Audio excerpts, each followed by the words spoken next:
The people issues were big. Sure, were big. Imagine you have worked at this power station all your life, your working life, and you know in 2 years' time you'll be out of a job. So I think the morale was It's down. deep. Yeah.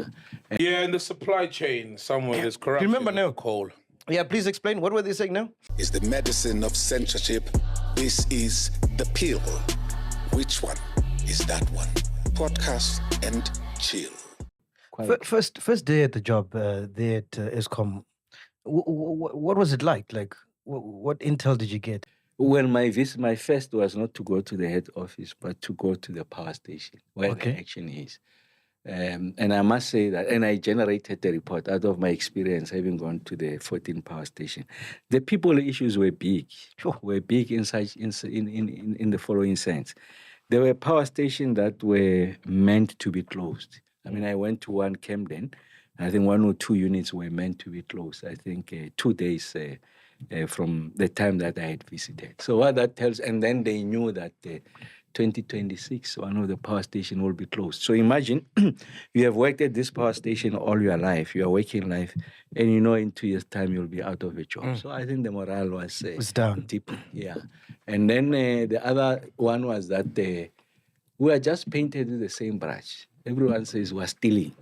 We are incompetent. We just don't know what we are doing because of load shedding. And then the third one was as a result of Eskom's underperformance, the deteriorating balance sheet, they were not getting the kind of incentives that they are used to. So they had not gotten any improvement on their salaries, as they put it to me, over a period of 3 years. So the morale was very, very low. So there is no incentive, even if you can see the unit is at risk of failing. So what?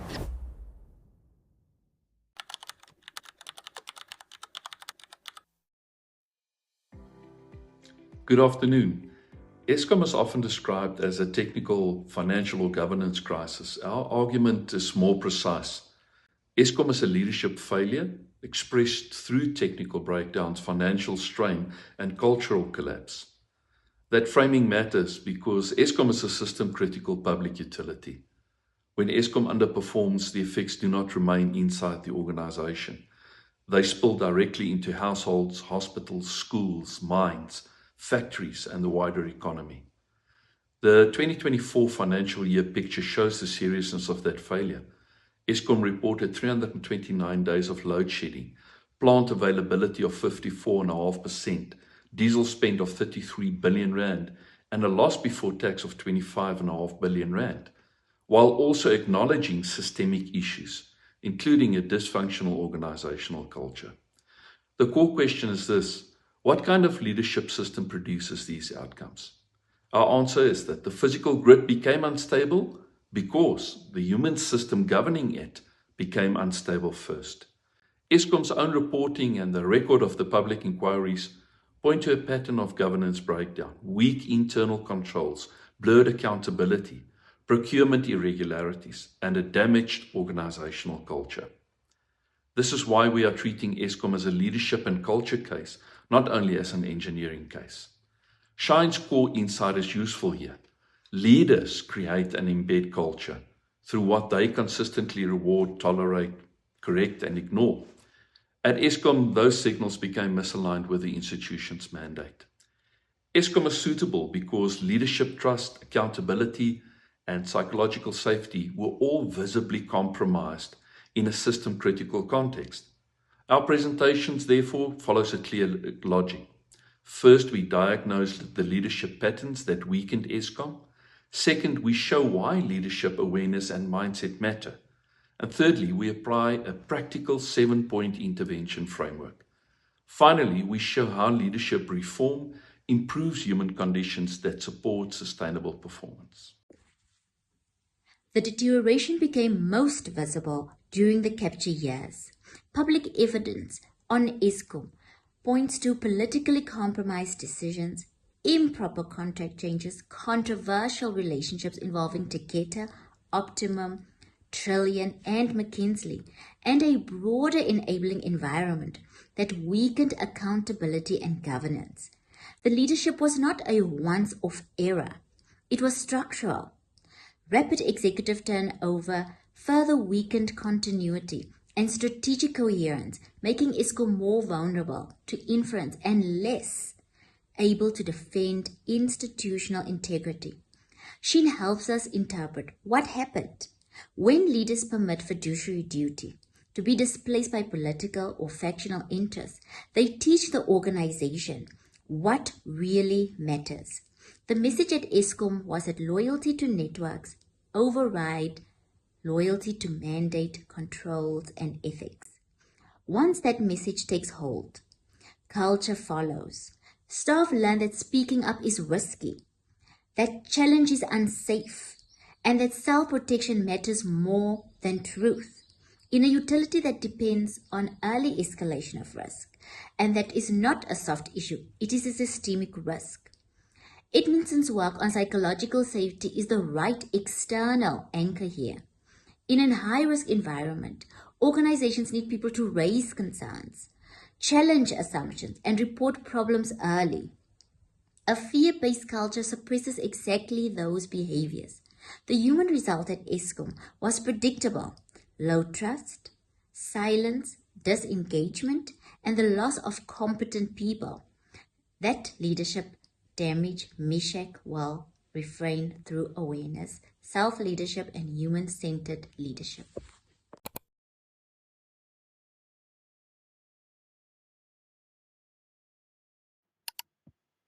Eskom context is high pressure, political, and system critical. In that environment, leadership cannot be reduced to command, compliance, and crisis management. It must shape the climate in which people can speak, decide, and act.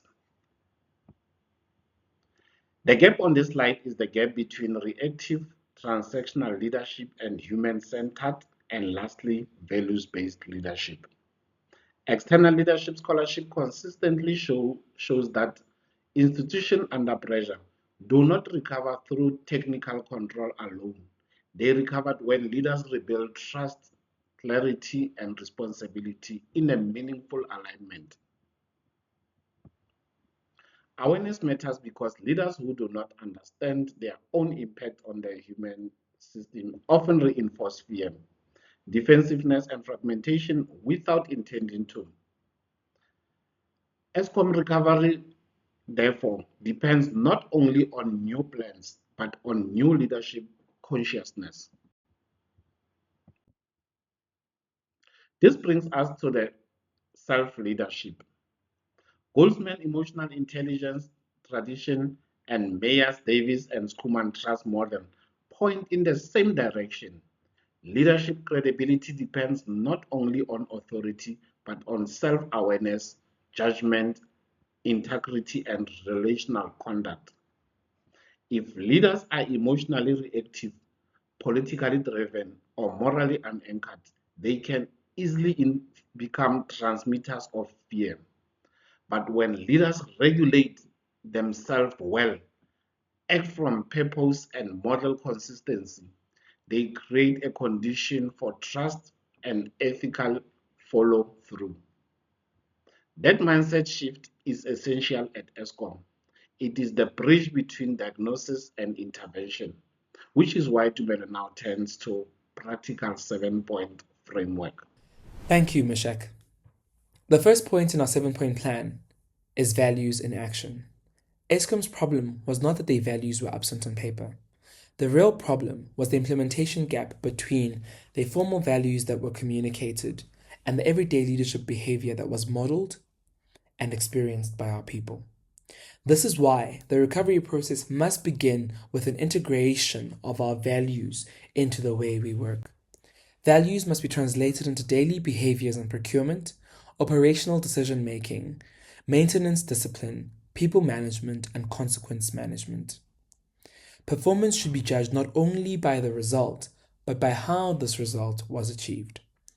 The practical focus is then clear. We use integrity as a value to confront corruption, accountability to stabilize leadership behavior, operational excellence to improve on plant discipline and the safety of our people. Service to South Africa is used as a value to reconnect Eskom to its public mandate, and collaboration to reduce silos within the organization. This, in turn, will turn our values from slogans into operating rules that we can abide by daily. The second point in the 7-point plan is then rights and responsibilities. Eskom needs a behavioral contract that makes expectations explicit across the organization. Every right must be paired with a responsibility, and every responsibility must be reinforced by visible leadership conduct. As employees, you have the right to safety and the responsibility to follow the safety protocols that is laid out by the organization. Leaders need to live, act, and lead by example. This aligns well with Rousseau's work on the psychological contract and Bass's idea of an idealized influence. Leaders need to set standards, model them, and enforce them consistently so that accountability is experienced as fair and credible by our people, rather than selective and political. This is also where psychological safety begins to be rebuilt in practical terms. When expectations are clear, consequences are consistent, and leaders are behaviorally trustworthy, people are more willing to speak up, raise risks, and contribute honestly. Balesa will take this forward. Third intervention is non-negotiable standards. The public record around Eskom shows a pattern in which serious ethical and governance failures were often met with weak, delayed, or absent consequence management. The response is a leadership charter that sets zero-tolerance thresholds for ethical breaches, governance failures, and abuse of authority, regardless of rank and political proximity. This must be reinforced by an independent consequence management mechanism and board-level reporting so that enforcement is visible and auditable. Kanungo and Madonka provide the key leadership idea here. Ethical leadership requires a behavioral flaw.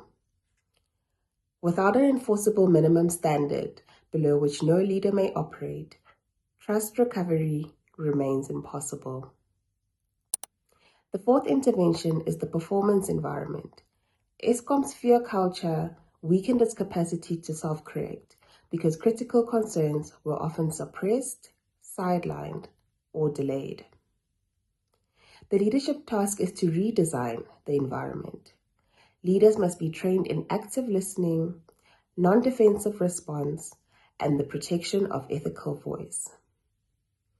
Eskom also needs protected escalation channels, trust-based accountability, and performance systems that assesses behavioral leadership indicators alongside outputs.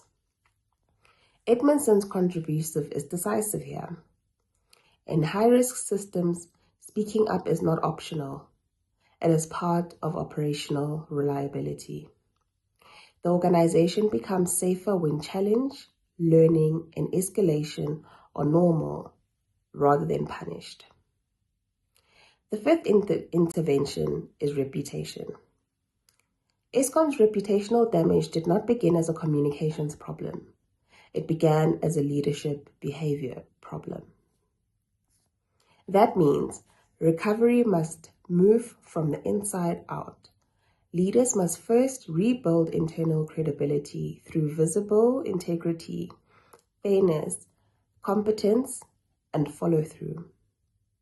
Employees then become genuine reputation carriers rather than reluctant representatives of an organization they do not trust. Meyer, Davis, and Schoorman help explain why. Trust is built when stakeholders repeatedly observe ability, integrity, and compassion. In other words, reputation is a lagging indicator of trustworthy leadership behavior. Tapi will take us through the next steps. The sixth intervention is communication and learning. At Eskom, top-down and defensive communication patterns contributed to a culture of silence and reduced learning from failure. The remedy is not more messaging. It is better leadership practice. Eskom needs structured two-way forums, visible protection for whistleblowing, and ethical escalation and after-action reviews that produce learning rather than archived blame. Shine's view of learning culture is important here. Learning becomes real only when leaders model humility, invite challenges, and respond to uncomfortable information with inquiry rather than punishment. The seventh intervention is disengagement and talent retention. Silence, withdrawal, burnout, and resignation should be treated as diagnostic signals of leadership system failures, not merely as individual HR problems. This is why Eskom needs relational coaching for leaders, deliberate re-engagement mechanisms, recognition, growth pathways, and focused retention of technical and engineering talent. In Eskom's case, the loss of experienced engineers is not just a talent issue, it is an operational risk. This is also where Luthans and colleagues become useful. When hope, efficacy, resilience, and optimism decline, adaptability declines with them. Eskom, therefore, needs leadership practices that restore both commitment and capability. This pictogram helps us to see the logic of the intervention.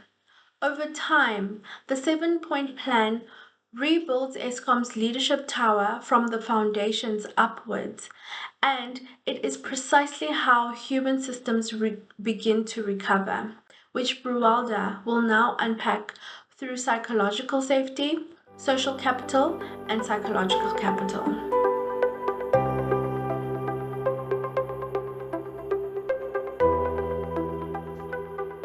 The 7-point plan is designed to rebuild 3 human performance conditions. First, psychological safety supports an honest voice in early escalation. Second, social capital strengthens trust, coordination, and knowledge flow across the organization. Third, psychological capital supports resilience, efficacy, hope, and optimism under pressure. The theoretical anchors align well here. Edmondson for psychological safety, Nahapit and Koshal for social capital, and Lutans and colleagues for psychological capital. Together they show why leadership and culture are not peripheral to performance. They are part of the performance system itself. At Eskom, these human conditions were damaged by fear, weak trust, silos, and disengagement. Rebuilding them is essential if technical recovery is to be sustained rather than undermined from within. This slide makes the mechanism explicit. When leadership becomes more ethical, accountable, and inclusive, the human experience of work changes. Consistent standards improve trust. A safer voice improves learning. Better relationships improve collaboration. Stronger psychological capital improves resilience. That is why culture redesign is not cosmetic. It is the mechanism through which the organization regains the ability to coordinate, adapt, and execute consistently. The intervention model is not just about fixing behavior at the top. It is about redesigning the environment in which performance becomes possible across the system. The next question is whether this human system argument can be connected to operational outcomes. The answer is yes, but carefully. Technical and financial metrics are lagging indicators, while cultural and leadership shifts show up first in engagement, earlier escalations, stronger accountability, and better coordination. There is a practical proof of concept signal in Eskom's more recent trajectory. Eskom reported markedly improved performance in year 2025, including no load shedding for the first 6 months of that year, reduced diesel usage, better plant availability, suggesting that disciplined recovery conditions can improve outcomes. Gallup's wider engagement performance research supports this broader logic. When engagement improves, organizations tend to do better. In Eskom's case, the point is not to oversimplify causation, but to show that human system repair is necessary condition for sustainable operational recovery. If Eskom's leadership system improves, 3 longer-term outcomes become more likely. The first, higher engagement and discretionary effort. The second, collaborative accountability across functions. The third, more reliable execution because disciplined maintenance, learning, and escalation become normalized. This is the paradigm shift in our presentation. Technical performance should be read not only as an engineering outcome, but also as a lagging result of leadership design and organizational culture.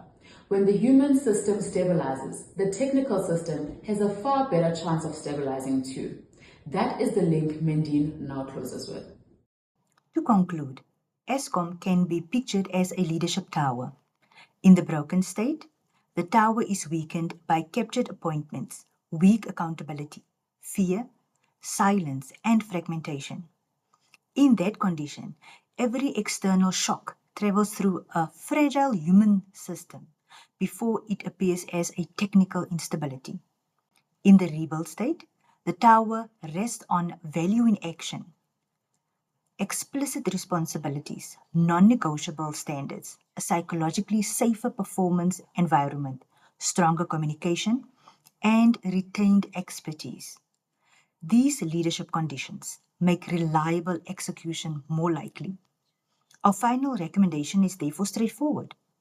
Eskom should be treated not only as a technical turnaround project, but as a leadership and culture transformation project, integrated with operational recovery. If leadership remains unstable, performance will remain fragile.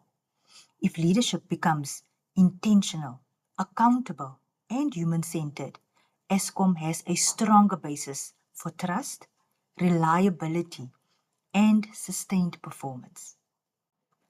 Here is our recommended roadmap.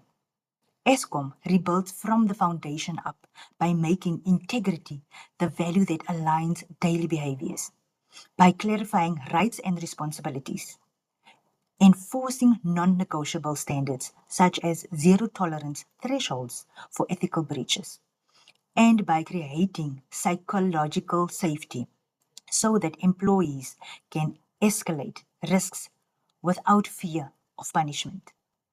Because once that leadership tower is rebuilt, trust can return, performance can stabilize, and the lights can stay on. Thank you. A question then arises as to how we can implement this into our organization. Joining us is an HR specialist who can share her insights and a practical example as to how they tackled one of these values, bringing them into action in a similar organization. To be honest, when corruption is so deep-rooted, you need visible, notable, intentional action. Number one, you need to build trust with the staff members that are there. The staff members that want to improve Eskom for the better. The staff members that want to participate in seeing Eskom improve for the better. And one of those elements is identifying your senior leaders, your leaders that are part and parcel of this corruption, leaders that have immensely groomed this corruption into a culture of Eskom, and making sure that you make examples of them so that they exit the organization.